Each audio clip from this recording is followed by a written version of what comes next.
Padri Charles Kitima ametoa tangazo ambalo limezua taharuki nchini Tanzania. Ujambo na karibu kwa taarifa zetu za Kenyascope, na kumbuka kusubscribe. Baraza la Maaskofu Katoliki Tanzania TEC limetangaza kuwa Baba Mtakatifu Leo wa 14 amemteua Mheshimiwa Prosper Baltazar Limo kuwa askofu wa kwanza wa jimbo jipya la Bariadi. Uteuzi uliotangazwa rasmi tarehe 8 Januari mwaka huu kupitia katibu mkuu wa TEC Padri Charles Kitima. Uteuzi unahitimisha kipindi chake cha miaka zaidi ya 10 kama askofu msaidizi wa jimbo kuu la Arusha, nafasi aliyoshika tangu mwaka 2015. Jimbo la Bariadi ni mojawapo ya majimbo mapya ambayo yalianzishwa na Kanisa Katoliki nchini, ikiwa ni na lengo la kusogeza huduma za kiuchungaji karibu zaidi na waumini katika mji na Bariadi ama na maeneo yanayozunguka kaskazini mwa magharibi mwa Tanzania. Kwa uteuzi huu, Askofu Limo anakuwa mwanzilishi wa jimbo hilo jipya, hatua ambayo imebeba matumaini ya kuimarisha huduma za kiroho, kijamii na kiutamaduni. Uteuzi wa askofu unafanyika kwa mujibu wa taarifa na taratibu za Kanisa Katoliki zinazoongozwa na ofisi ya Papa na sekretariat ya serikali ya Vatican. Kwa mujibu wayo, Kanisa Katoliki imekuwa likiongoza majimbo mapya hasa katika Afrika, Asia na Amerika ya Kusini kutokana na kuongezeka kwa idadi ya waumini na hitaji la kuimarisha huduma za kiuchungaji. Kwa mujibu wa takwimu za Center for Applied Research in the Apostolate, idadi ya waamini ama waumini wa Katoliki barani Afrika imeongeza kwa idadi ama zaidi ya 40% ndani ya kipindi cha miaka 20 kati ya mwaka 2000 na mwaka 2020, ukuaji ulioonekana kuwa wa haraka kuliko mabara yote. Na kwa Tanzania pekee, sensa ya kanisa ya mwaka 2019 ilionyesha kuwa zaidi ya 28% wa Tanzania ni Wakatoliki, na idadi hiyo imeendelea kukua katika majimbo mapya yanayopatikana hasa maeneo ya kaskazini na magharibi mwa nchi. Askofu mteule Limo alizaliwa tarehe 20 Agosti mwaka 1964 na kupewa daraja takatifu la upadre mnamo Julai 4 mwaka 1997 katika jimbo la Arusha.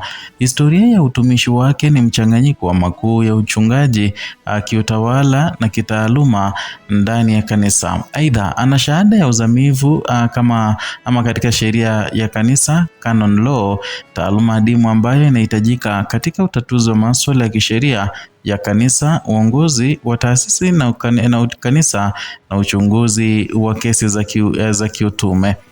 Kwa mujibu wa majimbo mapya, uongozi wenye utaalamu wa kisheria unatajwa kuwa muhimu kwa sababu ya kazi za kuanzisha taratibu za kiutawala, usimamizi wa mali za kanisa, upangaji wa parokia na mafunzo ya padri. Kwa mujibu wa Pontifical Gregorian University, canon law ni moja ya nguzo kuu za uendeshaji wa taasisi ya kanisa, hususan katika majimbo mapya. Uanzishwaji wa jimbo jipya la Bariadi unachukuliwa kama ishara maendeleo ya kiuchumi katika maeneo ambayo idadi ya waumini umeongezeka katika miaka hivi karibuni. Takwimu ya TEC ya 2023 zinaonyesha kwamba maeneo ya Simiyu, Shinyanga na Mwanza ni miongoni mwa maeneo yenye ukuaji wa juu wa parokia na mashirika ya kitume. Kwa mujibu wa BBC Religion and Ethics, Kanisa Katoliki limekuwa likijikita katika mbinu ya kujenga majimbo mapya kama ishara ya kuimarisha huduma za karibu, kukuza miito ya kitawa na kuimarisha uinjilishaji. Kwa muktadha huo, Bariadi inatarajia kupata faida za kijamii, kiutamaduni na kiroho, ikiwa ni pamoja na ujenzi wa taasisi za elimu, afya, maelezo ya watoto na huduma za ustawi ambazo kwa muda mrefu zimekuwa nembo ya Kanisa Katoliki barani Afrika. Na katika uchambuzi wa mwaka 2023 wa Pew Research, Afrika ilitajwa kwa kitovu kipya cha ukuaji wa kanisa Katoliki duniani, hatua iliyopindua mwelekeo wa karne nyingi ambapo Amerika ya Kusini na Ulaya ndizo zilikuwa na idadi kubwa ya waumini. Kipindi cha miaka 2010 mwaka 2020 kilishuhudia ongezeko la zaidi ya 33% ya waimbaji barani Afrika ama ya waumini barani Afrika, hatua iliyopelekea kuongeza majimbo mapya na kuajiri maaskofu na mapadri wapya. Na kwa mujibu wa Catholic News Agency ya Juni mwaka 2024, zaidi ya majimbo 18 mapya yaliundwa Afrika katika kipindi cha miaka mitano kutokana na kuongezeka kwa waumini wa uchechefu wa miundo ya utawala wa kanisa. Na kwa kuzingatia mwenendo huo, uundaji wa jimbo la Bariadi unaingia katika taswira pana ya mabadiliko ya kanisa duniani, ambapo Afrika inachukua nafasi ya kimkakati katika mustakabali wa uinjilishaji na miito ya kitawa. Na katika mawasiliano yake, TEC imeeleza matumaini yake kwamba Askofu Limo ataleta uongozi thabiti wenye maono na hekima na katika kuanzisha misingi ya jimbo jipya la Baridi. Kazi hii inajumuisha kusimamia mipango ya ujenzi wa ofisi za jimbo, kuanzia parokia mpya, kusimamia malezi ya waseminari na kujenga taasisi za kidini. Hata hivyo, wachambuzi wa masuala ya dini wanasema kuwa majimbo mapya mara nyingi hukabiliwa na changamoto za rasilimali, uhaba wa mapadre, viwango vya miito ya kitawa na mahitaji makubwa ya huduma za kijamii.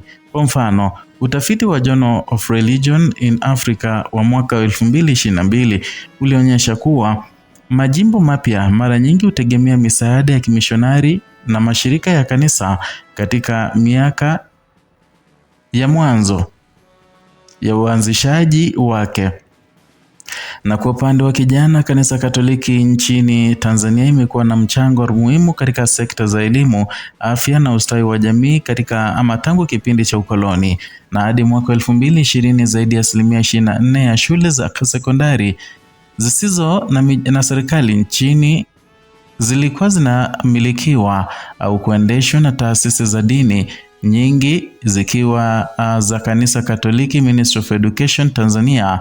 Na katika afya, kanisa linaendesha hospitali na zahanati lukuki, ikiwemo hospitali ya Bugando na Ndanda, ambazo zimekuwa miamba ya huduma za afya vijijini na mijini. Kwa msingi huo, uanzishwaji wa jimbo jipya unaweza kuwa kichocheo cha kupanuka kwa huduma za jamii.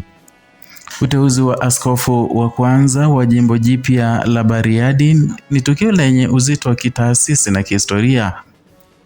Kwa kanisa Katoliki si sura mpya ama ni sura mpya ya ukuaji, utume na uinjilishaji. Kwa Tanzania ni ishara ya mchango wa dini katika ustawi wa jamii na maendeleo ya kijamii. Kwa Vatican ni sehemu ya wakati mpana wa kuimarisha utume wake barani Afrika, bara linalokuwa kwa kasi kiimani na kiidadi. Hatua inaonyesha mwelekeo wa kanisa karne 21, ambapo Afrika inakuwa si tu kitovu cha ukuaji wa waumini, bali pia kitovu cha viongozi wa kanisa na miundo ya utume. Na ukuaji wa Bariadi unaweza kuwa kielelezo cha jinsi taasisi za dini zinavyoweza kuleta mabadiliko chanya katika jamii kupitia elimu, afya, utamaduni na uinjilishaji. Ndio hayo tulikuwa tumekuandalia kutoka hapa TanzaPulse. Tafadhali tunakusihi subscribe.